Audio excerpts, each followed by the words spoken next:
Pokemon is quickly becoming one of the most controversial game series ever, and so I asked you guys for your personal Pokemon hot takes, and today I'm gonna go through them, see if they are hot takes, and see if I agree or disagree with them. So the first one, Kanto sucks. No lore, even in remakes, nothing really special. Remakes just emphasize how boring it is.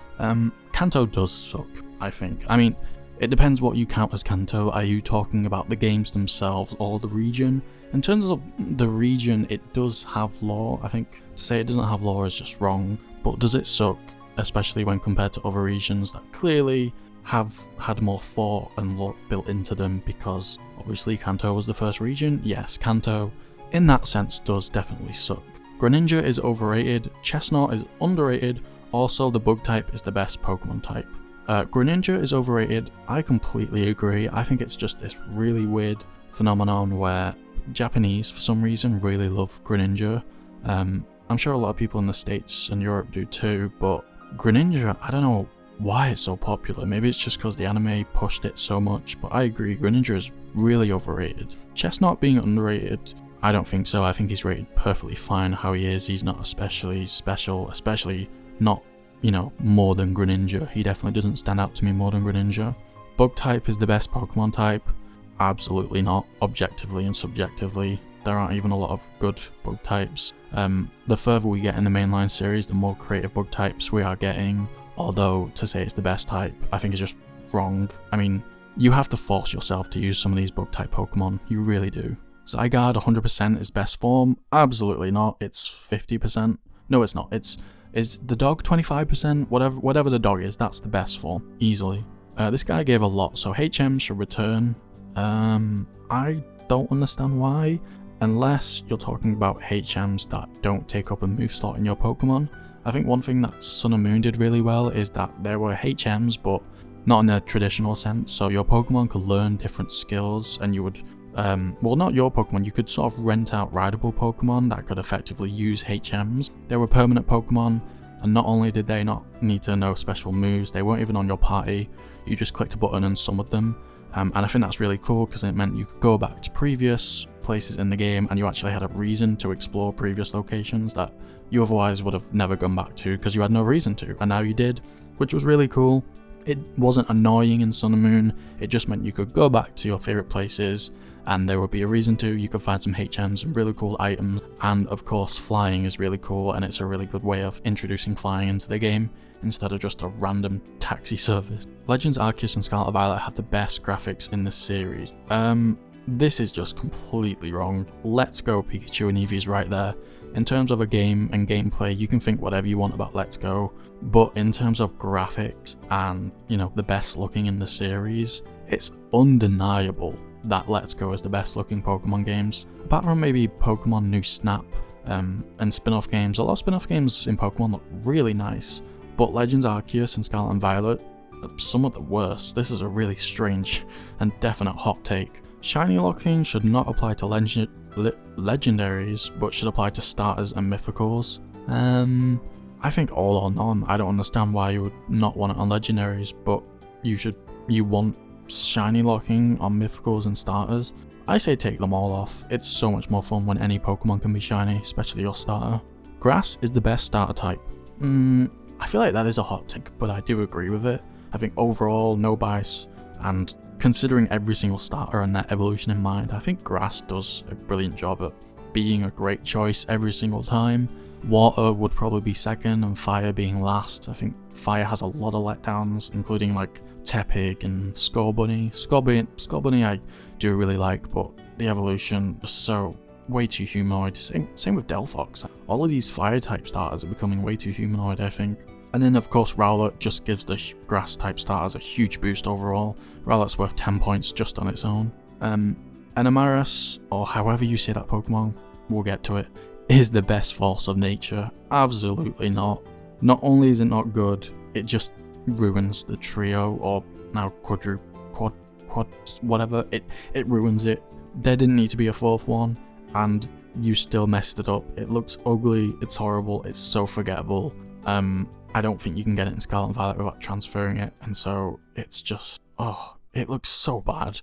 Why did they add this? I don't understand. It was like hype for like 2 seconds just because it was a new addition to an old legendary trio, but it is so bad. Definitely a hot take. Violet paradoxes are greater than Scarlet paradoxes. So if you don't know, Scarlet got a lot of prehistoric and like dinosaur-like versions of Pokemon, whether Violet got futuristic versions. This is a hot take, and I absolutely disagree with it. If you got Violet, I genuinely feel sorry for you. All those Pokemon are just, oh, make it metal, make it a robot. There is no sort of creativity in these designs. I'm sorry, Scarlet wins so easily, especially with the legendaries like Verizon or whatever it's called getting like that robot form, and Suicune becomes like a dinosaur. I'm sorry, Violet lost so bad there. Pokemon BDSP was a good game. I really don't see why people would hate it. I think it's just, you have to consider, are you ignoring that Platinum exists? Are you ignoring that Diamond and Pearl exists? Do you like the games on their own? So obviously they were faithful and Game Freak marketed those games as such. They never claimed they would have anything new, although we were all expecting it. And on top of that, they have this weird like chibi style a lot of people didn't like. I think in terms of like comparing them to other games, Platinum is obviously better. So it's very strange that, oh, Ilka designed these games, didn't they? They developed these games. I mean, it shows it's the first game they fully developed, I believe. But anyway, they made the games really faithful, and it's very strange that all these years later, Platinum literally has more features than this Switch game. Very strange, but then again, they delivered what they promised, a faithful game, and they didn't change anything. In fact, when the game came out, there was so many errors that are exactly the same in Diamond and Pearl. I mean, if you want to ask yourself, are BDSP bad games? I think you have to honestly say, are Diamond and Pearl bad games? If they are, sure. But if you like Diamond and Pearl, I don't think you can say BDSP are bad games.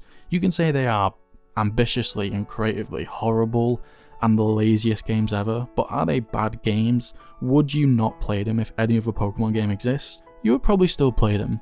I mean, can we pretend that other Pokemon games don't exist? Not really, although there is an argument to be made that if you want to play Platinum, you have to get a DS and the DS games, and most kids won't do that, and a lot of kids I feel like nowadays don't even know what a DS is, as sad as that sounds. So BDSP, are they lazy? Definitely. Are they bad games? No, they're just barely good games, I think. Get rid of shinies and allow the trainers to customize the colours of captured Pokemon. Yeah, that's a really hot take, that's crazy. I hope they never do that, although I think there is space and opportunity to add sort of a new shiny variant. I've always thought like maybe like a grayscale or a Game Boy, you know, GMG style colour would be cool as like an even rare version of Pokemon, even rarer than the original shiny Pokemon. Or I don't know, add something like a gold version of Pokemon, black and white, maybe even if they wanted to go crazy, pixelated. And I can definitely see that eventually happening. You have shiny Pokemon, then you have this even more rarer form. In terms of like being able to customize the colors, there's no way no way Pokemon will ever let anyone do that. This person says we need an Ultra Sun and Ultra Moon version for all Pokemon games to save the brand. No, we don't. I love Ultra Sun and Moon though. They are so good games. They just get a lot of flack because of when they released, and people just had in their heads that they would be a sequel when that was never mentioned. They are great games, although I don't really know what this person means by they will save the brand if we do that with every Pokemon game. So yeah, disagree. Raichu is better than Pikachu. I'm sort of indecisive. I think a lot of people would agree though, and so I don't think this is a hot take at all. Simisear deserves more love. No. It's so ugly. No, I'm sorry. Yeah, sure, Greninja is overrated, but Simisear is very perfectly rated at the bottom. This user mentions it was voted last place in a poll of the whole 720. You know what? That's pretty accurate. I think it deserves that slot. I'm sorry. God, it's so ugly. Kingambit is an over-designed, ridiculous evolution that ruins a perfectly fine Pokemon and makes it unnecessarily overpowered. In terms of overpowered, I have to be honest, I don't play competitive that much. What I did play, it didn't seem that overpowered. Ridiculous evolution. I think maybe unnecessary evolution. I much prefer to see Pokemon that really deserve evolutions. So Bisharp, I think, was one of the last Pokemon I would ever imagine needing a new evolution. I think Pokemon like, I don't know, Tropius, that is a Pokemon deserving of an evolution. In terms of ruining a perfectly fine Pokemon, I don't think King Gambit, what a weird name, ruins that evolution line. But yeah, I agree, it's pretty unnecessary. And finally, we have Pokedex's entries are not canon. I completely agree. I am so tired of hearing that Pokemon would be a billion lines because read their Pokedex entries, Gardevoir alone can create a black hole. I'm sorry, when has Gardevoir ever created a black hole? If I see it, I'll believe it, but a lot of these Pokedex entries just make absolutely no sense. Apparently Magcargo is like hotter than the sun. Obviously, that is not true, and people writing these Pokedex entries were probably rushing their job a bit. They probably just wanted to get lunch a bit early. I don't take them as fact. I think the whole Pokedex itself makes no sense. So the professor gives you this device and he's like, hey, I need you to use this to learn about different Pokemon. So find a Pokemon that, you've got no information on, use this, it will scan it.